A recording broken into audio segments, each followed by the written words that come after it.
अब देख लीजिए समय सारणी में इस गर्मी में माने 1:30 बजे विद्यालय से चल रहे हैं तो अधिकांश शिक्षक बीमार पड़ जा रहे हैं। 1 दिन 2 दिन ही अभी चला है विद्यालय, तो काफ़ी संख्या में शिक्षक बीमार हुए हैं।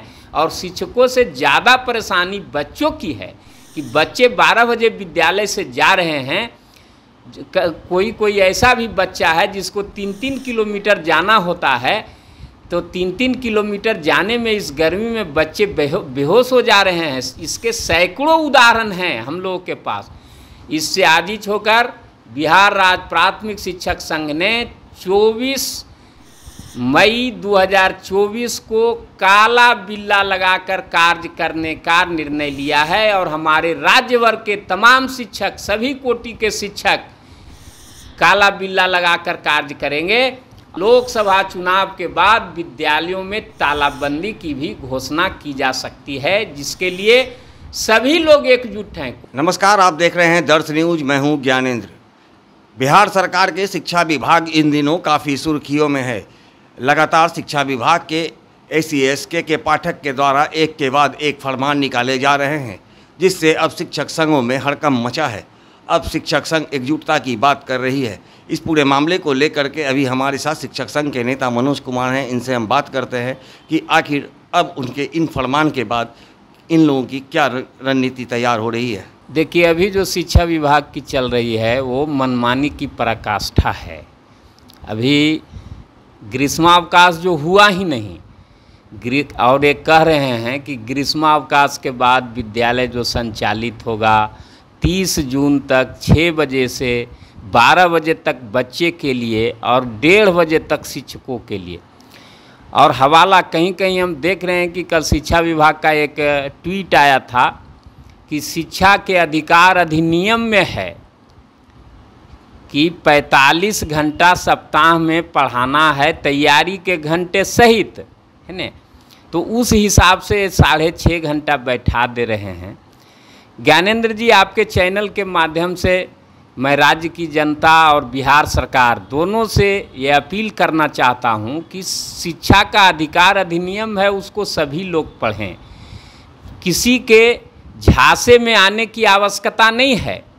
शिक्षा का अधिकार अधिनियम में स्पष्ट कहता है कि 45 घंटा सप्ताह में है, तैयारी के घंटे। अब तैयारी के घंटे तय कौन करेगा कि जो पढ़ाना है उसमें तैयारी का घंटा कितना शिक्षकों को लगेगा?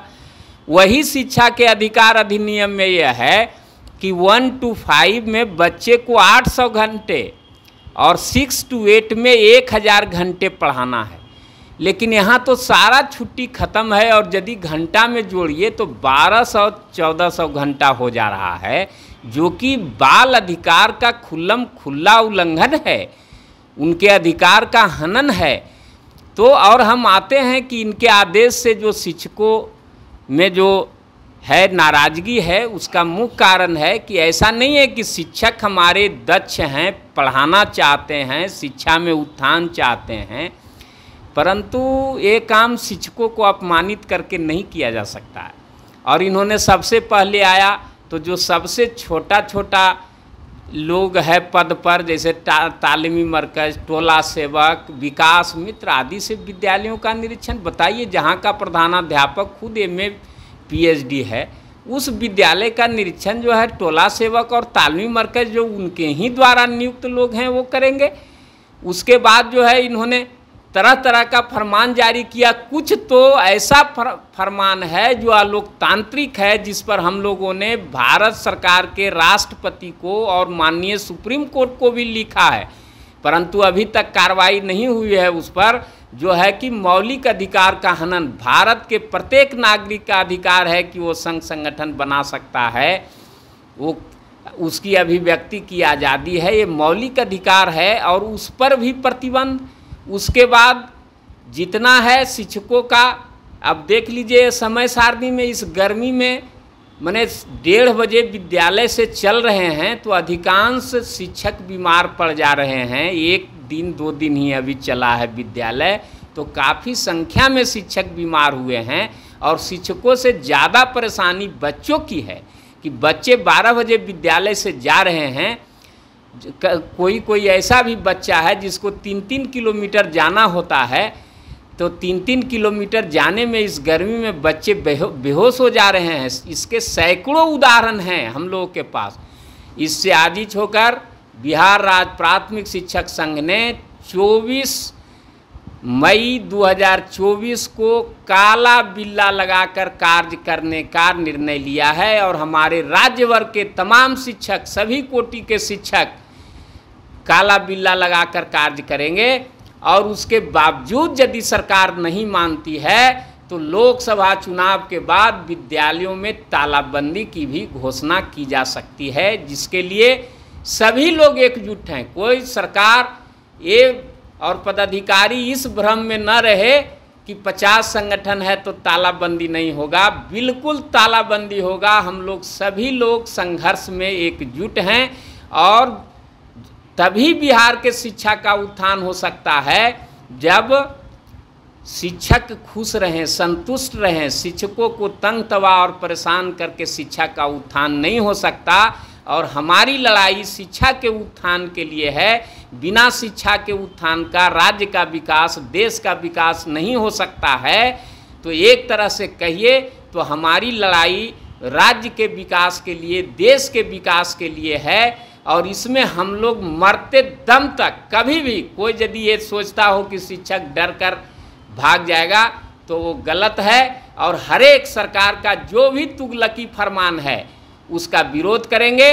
और हम आपके चैनल के माध्यम से शिक्षकों, शिक्षा समिति के लोगों और आम जनता से भी अपील करना चाहता हूं कि जो सुधार के नाम पर एजेंसियों के द्वारा पूरे राज्य में लूट करवा रहे हैं उसके विरुद्ध भी आप मुखर होइए। और विद्यालय में वास्तव में हम तब मानेंगे कोई भी जो पदाधिकारी हैं कि बहुत कड़क हैं कि जो हमारे विद्यालय 76,000 से घटकर 71,000 पर आ गए और भी 1-2 हज़ार विद्यालय को मर्ज करने का और दूसरे में शिफ्ट करने का जो है सो प्रक्रिया अपना रही है शिक्षा विभाग, तो उसको ख़त्म करे। सभी विद्यालयों को भूमि मिले, भवन मिले और जितने शिक्षक उतना क्लासरूम मिले। यह शिक्षा के अधिकार अधिनियम में है। लेकिन जो पदाधिकारी हैं शिक्षा के अधिकार अधिनियम का ये भाग तो नहीं पढ़े। आप ज्ञानेंद्र जी इधर उधर नहीं, आप पटना शहर में घूम कर देखिए, कई जगह आपको मिल जाएंगे जहां 3 किलोमीटर के रेडियस में कोई मिडिल स्कूल नहीं है। वो बच्चे 5 किलोमीटर 6 किलोमीटर तक पढ़ने जा रहे हैं। तो ये तो शिक्षा का अधिकार अधिनियम का हनन है और ये सरकार का पक्ष है। तो उस पर तो नहीं ये लोग जा रहे हैं।